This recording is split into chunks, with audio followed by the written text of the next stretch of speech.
Okay guys, I've actually gone ahead and I've already prepped this nail. So I've gone ahead and I've pushed back my epinechem down here, and I have gone ahead and removed the cuticles or the living tissue on the nail bed. I've shaped my nail, removed the free edge that I didn't need, and I've trimmed any hangnails. I'm going to go ahead and use my Cool Prep. I just have mine on a little lint-free wipe here, and I really scrub the nail. Like, I'm actually really cleaning the nail plate.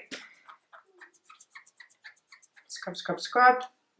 You'll know that that is ready when it starts to dehydrate and kind of go matte looking, kind of white and dehydrated. That's when we know that it's done its job. Okay, I'm going to go ahead and pop my form on. Now these are a great form, these one. I really like these. Obviously we can apply them to the nail this way if we're wanting to do a stiletto type nail or a rounded nail. If you're wanting a square nail, we can still go ahead and do it this way. Okay, so I'm actually going to go ahead and use the square end here. Make life a little easier. I'm just going to cut the end off. I don't need that much. Open it up. I'm also actually just going to cut little ears in the edges here, and that just helps me to attach to the natural nail. Okay, got my form in place. I like to close the ends. Right. Nice and attached, nice and strong. Alright, Fluid also has an acid-free primer. I love to use this acid-free primer. You don't have to, because it is technically a primerless liquid system, but I do choose to use it. I'm a stickler for nail prep, so I prefer just to go a little overboard. Alright, we're just going to apply that all over the natural nail surface. Leave it to dry. You only need a thin coat, you don't need too much. Over priming can actually be a main cause of lifting, so just be careful that you don't over prime. My beautiful Fluid brush, isn't she pretty? This is a number 8 oval. This is just gorgeous. Very nice looking brush. Alright, now I'm going to use 3 powders today. I've got my Fluid Cover Pink, I have got my Fluid Crystal Clear, and I've also got my Fluid Snow White. Okay, so I'm going to be doing an ombre effect, and this ombre effect is still going to actually give me a very natural looking nail. The whole point of this nail is that it's supposed to look super, super natural. But, you know, still obviously you can tell that, that it's got a design in it. Alright, so I've got my Fluid Primerless Liquid. This is just 250ml bottle, which is 8.5 fluid ounce. Right. I like to wipe my brush on these gauze pads, they're great. So what I'm going to do first is I'm actually going to build my free edge with my white. I'm wanting to keep this relatively thin because I want to cap the entire design in clear. So I'm going to leave that to settle for a moment. I've actually done that a little bit too wet. Alright, best thing about Fluid is you've got a little bit of time to work with it. I'm going to gently drag that down. The other thing that's hard is actually trying to put this on camera for you guys to see it at the right angle so that I can still work. Right, so first off I'm concentrating on getting my nice straight sidewalls, making sure that my product goes the whole way into those corners. And also I'm wanting to pinch this as well, so I don't want to leave it too long before I start pinching, otherwise it will have set too much and I won't be able to pinch. Alright, so there's my general shape, but I don't want this line here. So I'm going to put another bead down. You can actually back drain. If you press the back of your brush, it removes a bit of excess liquid, and it just means that the bead that you put down, piece of fluff in there, is a little drier. Just pat that out from side to side, and again we're dragging that down the nail.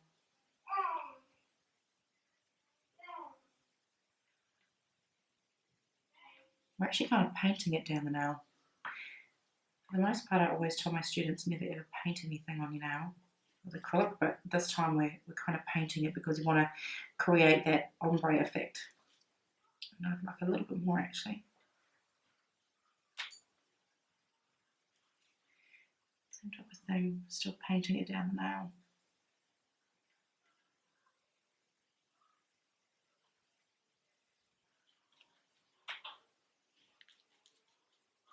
Now I'm going to go in with my fluid cover pink, picking up a relatively large bead.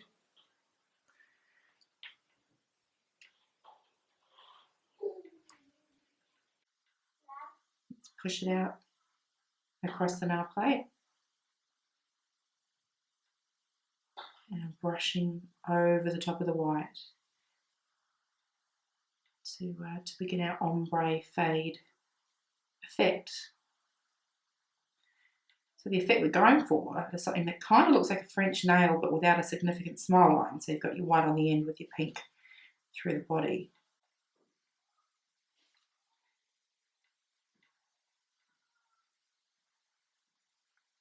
Hopefully you can kind of see that my product's actually a little runnier than what I would normally use, so that I can actually brush it out over the white. I'm going to go in with my fluid crystal powder, my clear. I'm actually going to pop this on the free edge and drag back. And then I'll do another one at my cuticle area and I'll drag that forward. I don't want the top layer to be too wet before I pinch. I'm going to dip my pinches in my clear powder. There's a bit of a coating there just so that they don't stick to my product. They've just helped with our C-curve a wee bit. That product is dry on the underside at least, so we can remove our form. I don't know if you can kind of see that that's got a bit more of a curve to it. What a funny angle for me to try and get my thumb to show you. Okay, so on the side we've got that slight harbour bridge shape to the nail. This is a very natural looking nail. I'm going to let this dry and we're going to file it up. Okay, nice and dry. Just going to use my drill just to remove the bulk.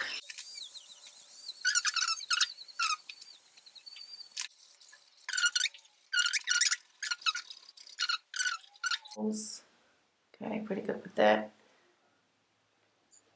Just going to go ahead and use a 240 sponge buffer. This is just a Young Nails one. These are kind of my go-to files. These are the ones that I use all the time. As always, NSI Glaze and Go. Thin coat and then straight into my LED light for about 40 seconds.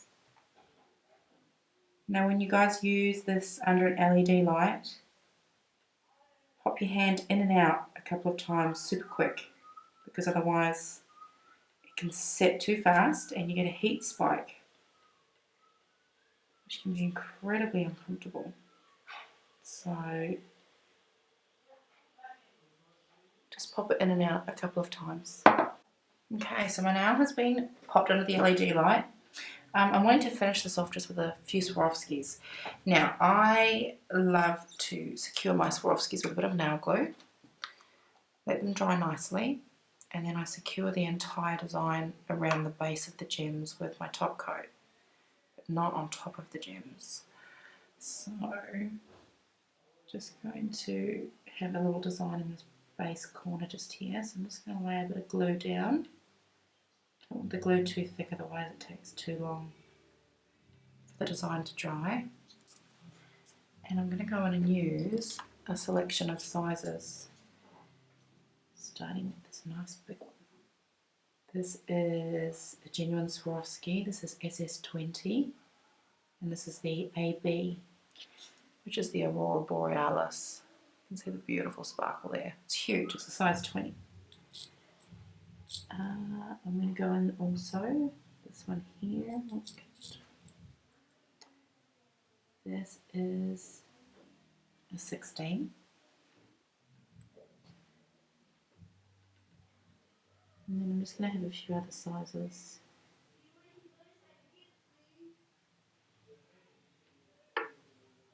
Just scattered. little bit more glue. Those smaller ones, they are an 8. Alright, I'm going to leave those to dry a good couple of minutes, and then I'm going to flood the base of the stones with my top coat. But I'm not going to paint over my stones because they will actually lose a lot of their shine. They won't sparkle like that. So we're just going to pop it around the base. Paint all down here. And then we're going to set it again under our LED light.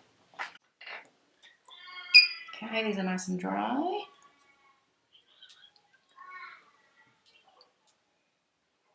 And like I said, we're not going to paint over the gems. We're just going to flood the base of them, if that makes sense. We don't want to paint over them because they will lose their sparkle.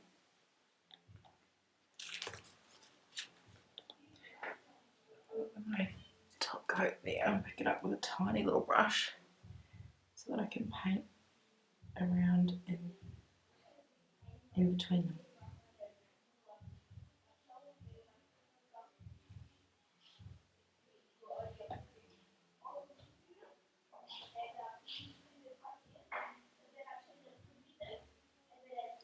Okay, and then back under our light. Okay, I'll finish now. A little bit of cuticle oil.